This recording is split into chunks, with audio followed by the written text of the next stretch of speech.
السلام علیکم ورحمۃ اللہ وبرکاتہ۔ نحمدہ و نصلی علی رسولہ الکریم، اما بعد، اعوذ باللہ من الشیطان الرجیم، بسم اللہ الرحمن الرحیم۔ پچھلی نشست میں ہم نے سر الاسرار کی دوسری اور تیسری فصل پر گفتگو کی تھی۔ آج ہم اس مایہ ناز کتاب کی چوتھی فصل، جس کا عنوان ہے علوم کی تعداد، پر بحث کریں گے۔ آئیے سنتے ہیں حضرت سیدنا غوث الاعظم دستگیر الشیخ عبد القادر جیلانی رضی اللہ تعالی عنہ کی کتاب سر الاسرار کی چوتھی فصل۔ علم ظاہر 12 فنون پر مشتمل ہے، اسی طرح علم باطن کی بھی 12 شاخیں ہیں۔ اس علم کو عوام، خاص اور اخص الخواص کی استعداد کا لحاظ رکھتے ہوئے تقسیم کیا گیا ہے۔ جملہ علوم 4 اقسام پر منحصر ہیں۔ نمبر 1، شریعت کا ظاہری علم، مثلا امر، نہی اور دوسرے احکام۔ نمبر 2، شریعت کا باطنی علم، اسے علم طریقت کہتے ہیں۔ نمبر 3، علم طریقت کا باطن، اسے علم معرفت کہتے ہیں۔ نمبر 4، باطنی علوم کا باطن، اسے علم حقیقت کا نام دیا جاتا ہے۔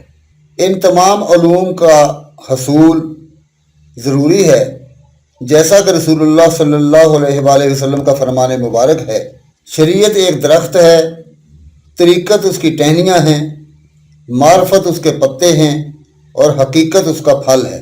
قرآن و لا الہ اشارتاً اور تعبیلاً ان تمام کا جامع ہے۔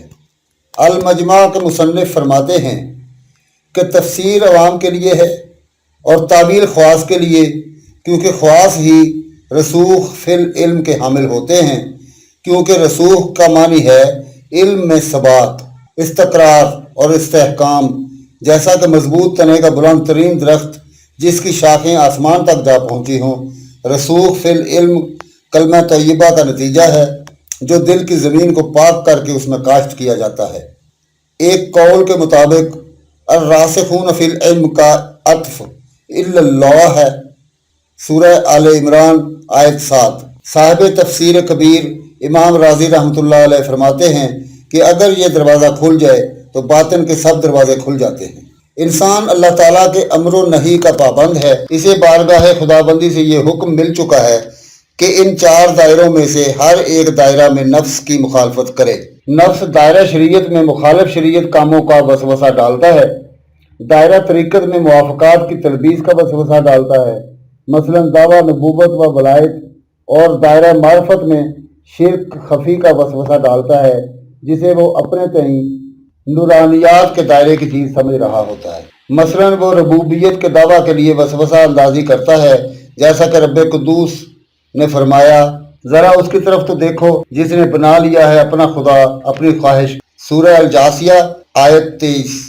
رہا حقیقت کا دائرہ تو اس میں شیطان، نفس اور ملائکہ داخل نہیں ہو سکتے، کیونکہ اس دائرے میں غیر خدا جل کر خاکستر ہو جاتا ہے۔ جبرائیل امین علیہ السلام نے بارگاہ نبوت میں عرض کی تھی، اگر میں انگلی کے پورے کے برابر بھی آگے بڑھا تو جل جاؤں گا۔ اس مقام پر پہنچ کر بندہ مومن اپنے دونوں دشمنوں نفس اور شیطان سے چھٹکارا حاصل کر لیتا ہے اور مخلص شمار ہونے لگتا ہے، جیسا کہ رب قدوس کا فرمان مبارک ہے، تیری عزت کی قسم میں ضرور گمراہ کر دوں گا ان سب کو سوائے تیرے ان بندوں کے جنہیں ان میں سے تو نے چن لیا ہے۔ اور جو بندہ حقیقت کے دائرے تک نہیں پہنچ سکتا وہ مخلص نہیں کہلا سکتا، کیونکہ بشری صفات کی فنا بجز تجلی ذات کے ممکن نہیں، اور جہولیت معرفت ذات سبحانہ کے بغیر مرتفع نہیں ہو سکتی۔ جب بندہ حقیقت کے دائرے میں پہنچ جاتا ہے تو جہولیت مکمل ختم ہو جاتی ہے، کیونکہ وہاں تو اللہ تعالیٰ بندے کو علم لدنی سے نوازتا ہے، بغیر کسی واسطہ کے اپنی معرفت عطا کرتا ہے، اور بندہ خضر علیہ السلام کی طرح اللہ تعالیٰ کی تعلیم کے مطابق اس کی عبادت میں مشغول ہو جاتا ہے۔ یہی مقام مشاہدہ ہے جہاں انسان ارواح قدسیہ کو دیکھتا ہے، اپنے محبوب نبی کریم محمد مصطفیٰ صلی اللہ علیہ وآلہ وسلم کو پہچانتا ہے، اس کی انتہا ابتدا کے ساتھ منطبق ہو جاتی ہے۔ انبیاء علیہ السلام اسے ابدی وصال کی خوشخبری دیتے ہیں، جیسا کہ اللہ تعالیٰ کا ارشاد گرامی ہے، اور کیا ہی اچھے ہیں یہ ساتھی، سورہ النساء آیت 69۔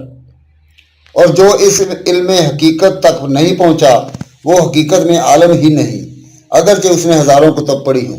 جسمانیت جب ظاہری علوم پر عمل پیرا ہوتی ہے تو جزا میں سے اسے صرف جنت ملتی ہے، جہاں وہ تجلی صفات کا عکس پاتا ہے، مگر وہ حریم قدس اور قربت میں داخل نہیں ہو سکتا، کیونکہ یہ ظاہری علم کا کام نہیں ہے۔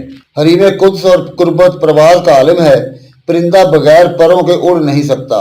صرف وہی بندہ ان علوم تک پہنچتا ہے جو علم ظاہری اور علم باطنی کے دونوں پر رکھتا ہو، جیسا کہ حدیث قدسی ہے، اے میرے بندے، جب تو میرے حرم میں داخل ہونے کا ارادہ کرے تو ملک، ملکوت اور جبروت کی طرف متوجہ نہ ہو، کیونکہ ملک عالم کا شیطان ہے، ملکوت عارف کا شیطان ہے، اور جبروت واقف کا۔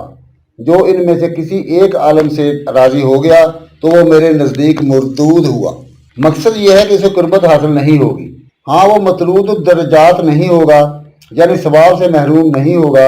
چھوٹی منزلوں پر قناعت کرنے والے قربت حاصل نہیں کر سکتے، کیونکہ وہ مقصد کی پوری لگن نہیں رکھتے۔ گویا وہ ایک پر سے اڑنا چاہتے ہیں، وہ ملک، ملکوت اور جبروت کی نعمتیں بھی چاہتے ہیں، جبکہ اہل قربت کو تو وہاں تک رسائی ہوتی ہے جہاں وہ کچھ ہوتا ہے، جو نہ کسی آنکھ نے دیکھا ہے، نہ کسی کان نے سنا ہے، اور نہ انسان کے دل میں اس کا خیال گزرا ہے۔ وہ جنت القربت ہے۔ اس جنت میں نہ تو حور و قصور ہیں اور نہ شہد اور دودھ کی نہریں۔ انسان کو اپنی حیثیت پہچاننی چاہیے، کسی ایسی چیز کا دعویٰ نہیں کرنا چاہیے جس کا اسے حق نہیں پہنچتا۔ امیر المومنین حضرت علی ابن ابی طالب رضی اللہ تعالیٰ عنہ فرماتے ہیں، اللہ تعالیٰ ایسے آدمی پر رحم فرمائے جس نے اپنی حیثیت کا اندازہ لگایا اور اپنی حیثیت سے آگے نہ بڑھا، اپنی زبان کی حفاظت کی اور اپنی عمر کو ضائع نہیں کیا۔ عالم کو چاہیے کہ انسان حقیقی یعنی طفل معانی کا مطلب سمجھے اور اسماء توحید پر مواظبت اختیار کر کے اس کی تربیت کرے۔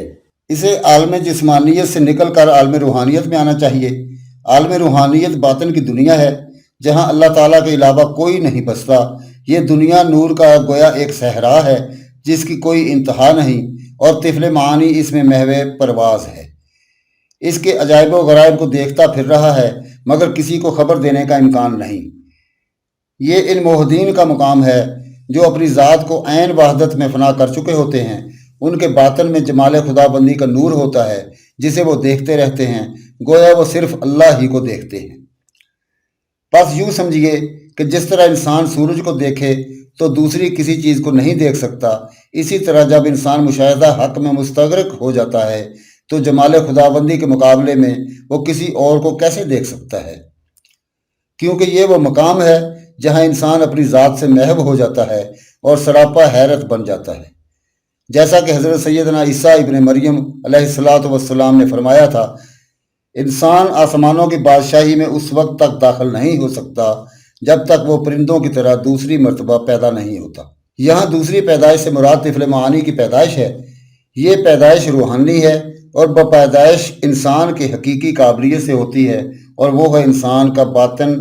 طفل معانی کا وجود صرف اسی وقت ظاہر ہوتا ہے جب علم شریعت اور علم حقیقت یکجا ہو جاتے ہیں، کیونکہ بچہ والدین کے نطفوں کے اجتماع سے پیدا ہوتا ہے، جیسا کہ قرآن میں ہے، اِنَّا خَلَقْنَا الْإِنسَانَ مِن نُطْفَةٍ أَمْشَاجٍ، سورہ الدہر آیت 2۔ بلا شبہ ہم ہی نے انسان کو پیدا فرمایا ایک مخلوط نطفہ سے۔ اس معنی کے ظہور کے بعد بندہ عالم خلق سے عالم امر کی گہرائیوں تک پہنچ جاتا ہے، بلکہ تمام عالم الروح کے سامنے ایسے ہی ہیں جیسے قطرہ سمندر کے سامنے۔ اس ظہور کے بعد علوم لدنی روحانی کا فیض بلا حرف و صوت پہنچتا رہتا ہے۔ وما علینا الا البلاغ المبین۔